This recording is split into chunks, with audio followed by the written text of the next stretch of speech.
അത് ഇങ്ങനെയുള്ള നരകത്തിലേക്കാതിരുന്നെങ്കിൽ ബംഗാളിൽ തന്നെ കൂട്ടിട്ടാ പോരായിരുന്നു.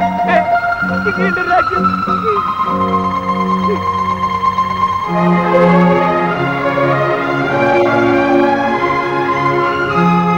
கிருஷ்ணமூர்த்தி, நான் ஒன்னு எங்கெல்லாம் தேடிட்டு வரேன் தெரியுமா? சீக்கிரம் வீட்டுக்கு வந்துடுறேன். அங்கே ஒரே கலாட்டா. நீ பணம் കൊടുക്കാനുള്ള സകല കടക്കാരും വീട്ടിൽ വന്നിരിക്കുന്നു. എല്ലാം എന്റെ അപ്പൻ ചെയ്ത പണിയാ. എനിക്ക് ജോലി കിട്ടി നടന്നപ്പോ കടക്കാരെ മുഴുവൻ ആളായിട്ട് വരുത്തി. വേഗം വീട്ടിലേക്ക് വാടാ.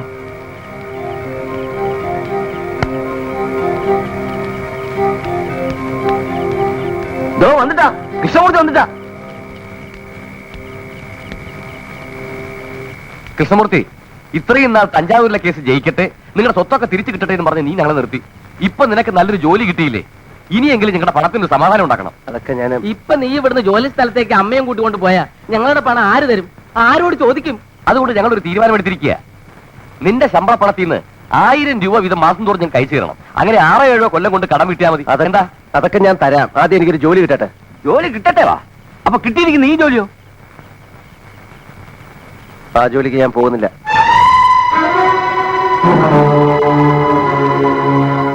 അവിടെ ഇപ്പൊ ഞങ്ങൾക്ക് മനസ്സിലായി, തരാനുള്ള പണം തരാതിരിക്കാൻ വേണ്ടി കിട്ടിയ ജോലി നീ വേണ്ടാന്ന് വെച്ചു അല്ലടാ. എടാ, നിന്റെ അച്ഛൻ ആ കള്ളസ്വാമി കയ്യിൽ എണ്ണി മേടിച്ച പണമാണെങ്കിൽ അത് നിന്റെ കയ്യിൽ നിന്ന് എണ്ണി മേടിക്കാൻ നിങ്ങൾക്ക് അറിയാമടാ. ചേട്ടാ, പണം ഞാൻ തരില്ല എന്ന് പറഞ്ഞില്ലല്ലോ. പക്ഷെ അതിനു വേണ്ടി മരിച്ചുപോയ എന്റെ അച്ഛനെ പറയരുത്.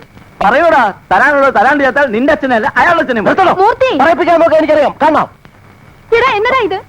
എടാ എന്നാന്ന് മുതലേ മன்னிப்புകൾ മാമാട്ട് മன்னிപ്പൊന്നും കേൾക്കണ്ട. കൊടുക്കാനുള്ള പണത്തെ കൊടുത്താ അതാ പറഞ്ഞത് തരാമെന്ന്. മിണ്ടരുതെന്നല്ലേ പറഞ്ഞത്? പണം അവൻ തരും. ഈ ജോലിക്ക് അവൻ പോവുകയും ചെയ്യും. ഒന്നും പറയണ്ട, ഈ ജോലിക്ക് നീ പോയേ പറ്റൂ. ഇനി ഇവരുടെ പണം കൊടുത്ത് തീർക്കാതെ ഞാൻ ഇവിടെ വിട്ട് എങ്ങോട്ടുമില്ല. മരിച്ചുപോയ നിന്റെ അച്ഛനെ പറയിപ്പിക്കുന്നതിനേക്കാളും നല്ലത് എനിക്ക് കൊള്ളി വെക്കുന്നതല്ലേടാ. ശിവരാമ, നീ എല്ലാരും വിളിച്ചോണ്ട് പോ. നിങ്ങളുടെ പണം തരാൻ ഞാനുണ്ടാവും. പോടാ. വാടാ വീട്ടിൽ.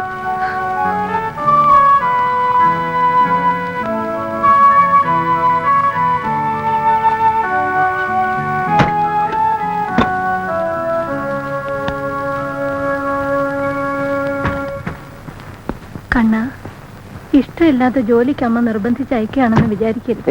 അങ്ങനൊന്നുമില്ല. അമ്മയെ കൂടെ കൊണ്ടുപോകാൻ പറ്റുന്നില്ലല്ലോ എന്നുള്ള ദുഃഖം മാത്രമേ ഉള്ളൂ.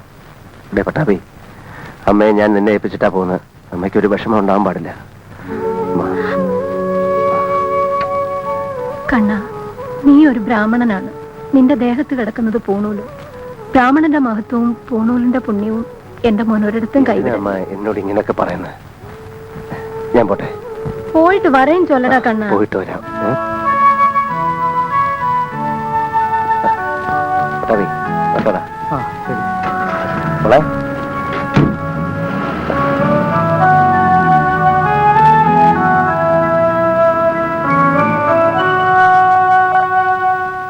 G Krishnamurthy, MA first class in economics. G Krishnamurthy, best actor, intercollegiate drama competition. G Krishnamurthy, best actor, university drama competition. എന്താ മിസ്റ്റർ തോമസ് ഇത്? എനിക്കവിടെ നാടകം തുടങ്ങാനല്ല, ഇങ്ങനെ ഒരാളെ വെച്ചാണോ നമ്മൾ കോളനി ഒഴിപ്പിക്കാൻ പോകുന്നത്, കൺസ്ട്രക്ഷൻ നടത്താൻ പോകുന്നത്? സാറ് വിചാരിക്കുന്ന പോലെയല്ല, ഇയാൾ കറക്റ്റ് ആയിരിക്കും. ഇയാളെ പോലെ ഒരാളെയാണ് നമുക്കവിടെ ആവശ്യം. അല്പസ്വല്പം നാടകവും അഭിനയവും തന്ത്രവും കുതന്ത്രവും ഒക്കെ ഉള്ള ഒരാളെ. സാറ് നോക്കിക്കോ, വിയറ്റ്നാം കോളനി അയാൾ ഒഴിപ്പിച്ചിരിക്കും.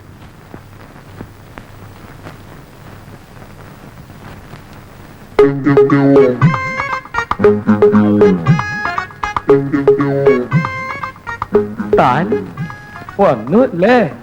സോറി, വരാണ്ടിരിക്കാൻ മാക്സിമം നോക്കിയതാണ്, പറ്റിയില്ല. അപ്പോ ഞാൻ പറഞ്ഞൊന്നും കേട്ടിട്ട് തന്റെ മനസ്സലിഞ്ഞില്ല അല്ലേ? അലിഞ്ഞതാണ്, പക്ഷെ സാഹചര്യങ്ങളുടെ സമ്മർദ്ദം കൊണ്ട് അത് വീണ്ടും കട്ടിയായി പോയി. സാർ, അകത്തേക്കെല്ലാം പറഞ്ഞു. Good morning. Good morning. വരൂ, ഇരിക്കൂ. ഇത് അഡ്വക്കേറ്റ് തോമസ്, കമ്പനിയുടെ ലീഗൽ അഡ്വൈസറാണ്. ഹലോ. ഹലോ. കൃഷ്ണമൂർത്തിക്ക് ഏറ്റെടുക്കാൻ പോകുന്ന ജോലിയെക്കുറിച്ച് എന്തെങ്കിലും ഐഡിയ ഉണ്ടോ? ഉണ്ട് സാർ, കുറച്ചൊക്കെ. ഇതാണ് കൃഷ്ണമൂർത്തി പോകേണ്ടതും ഒഴിപ്പിച്ചെടുക്കേണ്ടതുമായ വിയറ്റ്നാം കോളനി. കോളനിക്ക് ചുറ്റും കാണുന്ന ഈ സ്ഥലങ്ങളൊക്കെ കമ്പനിയുടെ വകയാണ്. പക്ഷേ കോളനി ഇരിക്കുന്ന ഈ സ്ഥലം കൂടെ കിട്ടാതെ നമുക്കവിടെ കൺസ്ട്രക്ഷൻ തുടങ്ങാൻ പറ്റില്ല. ഇത് വിട്ടുതരാൻ അതിന്റെ ഉടമസ്ഥൻ മൂസസായിട്ട് തയ്യാറുമാണ്. പ്രശ്നം അവിടുത്തെ താമസക്കാരാണ്. അവരവിടെ നിന്ന് ഒഴിഞ്ഞു തരില്ല. 100ഓളം കുടുംബങ്ങളാണ് അവിടെ തിങ്ങി താമസിക്കുന്നത്. എന്ത് ചെയ്തിട്ടും ഒഴിഞ്ഞു പോകാൻ കൂട്ടാക്കാത്ത പ്രശ്നക്കാരായ 100ഓളം കുടുംബങ്ങൾ. ഭൂരിഭാഗവും വാടകക്കാരാണ്. പിന്നെ കയ്യേറ്റക്കാരായ കുറെ ഗുണ്ടകളും. ഇവരെയൊക്കെ ഒഴിപ്പിച്ച് അവിടെ കൺസ്ട്രക്ഷൻ തുടങ്ങുന്നത് ഒരു നിസ്സാര കാര്യമല്ല. നമുക്ക് ന്യായമായിട്ടുള്ള എന്ത് വേണേൽ ചെയ്യാം. വേറെ സ്ഥലം വേണമെങ്കിൽ സ്ഥലം കൊടുക്കാം, വീട് വെച്ചു കൊടുക്കണം വീട് വെച്ചു കൊടുക്കാം. അങ്ങനെ എന്ത് ചെയ്യാനും കമ്പനി തയ്യാറാണ്. ഇതൊക്കെ അവരെ പറഞ്ഞ് മനസ്സിലാക്കി അവരെ കൊണ്ട് സമ്മതിപ്പിച്ച് അവിടെ നിന്ന് ഒഴിപ്പിക്കാനാണ് ഇപ്പൊ കൃഷ്ണമൂർത്തി അങ്ങോട്ട് അയക്കുന്നത്. പിന്നെ കൃഷ്ണമൂർത്തി അവിടെ പോകാൻ പോകുന്നതും താമസിക്കാൻ പോകുന്നതും കമ്പനിയുടെ ആളായിട്ടല്ല, കോളനിയെ പറ്റി കഥ എഴുതാൻ ചെന്നിരിക്കുന്ന ഒരു എഴുത്തുകാരനായിട്ടാ. കമ്പനിയുടെ ആളായിട്ട് അങ്ങോട്ട് ചെന്നാൽ അതിനകത്ത് കാല് കുത്താൻ പോലും സമ്മതിക്കില്ല. അതുകൊണ്ടാ. കൃഷ്ണമൂർത്തി പേടിക്കണ്ട. കൃഷ്ണമൂർത്തിക്ക് താമസിക്കാനുള്ള എല്ലാ ഏർപ്പാടുകളും രഹസ്യമായിട്ട് ഞങ്ങൾ അവിടെ ചെയ്തിട്ടുണ്ട്. അവിടത്തുകാരൻ ഒരു ബ്രോക്കറുണ്ട്, എരുമേലി. അയാൾ കൃഷ്ണമൂർത്തിക്ക് വേണ്ടിയിട്ട് അവിടെ ഒരു വീട് കണ്ടുവച്ചിട്ടുണ്ട്. പട്ടാളം മാധവി എന്ന് വിളിക്കുന്ന ഒരു സ്ത്രീയുടെ വീട്. കൃഷ്ണമൂർത്തി കമ്പനിയുടെ ആളാണെന്ന് അവിടെ ഒരു കുഞ്ഞു പോലും അറിയരുത്. അറിഞ്ഞാൽ പിന്നെ കൃഷ്ണമൂർത്തി രക്ഷിക്കാൻ ഞങ്ങൾക്കെന്നല്ല ഒരാൾക്കും പറ്റിയെന്ന് വരില്ല. ശരി സാർ, അവിടെ ആരും എന്നെ തിരിച്ചറിയില്ല. പിന്നെ അവിടുന്ന് എല്ലാവരും ഒഴിപ്പിക്കാതെ ഞാൻ ഇങ്ങോട്ട് വരികയില്ല. പോരെ? Good. Wish you all success over Vietnam colony.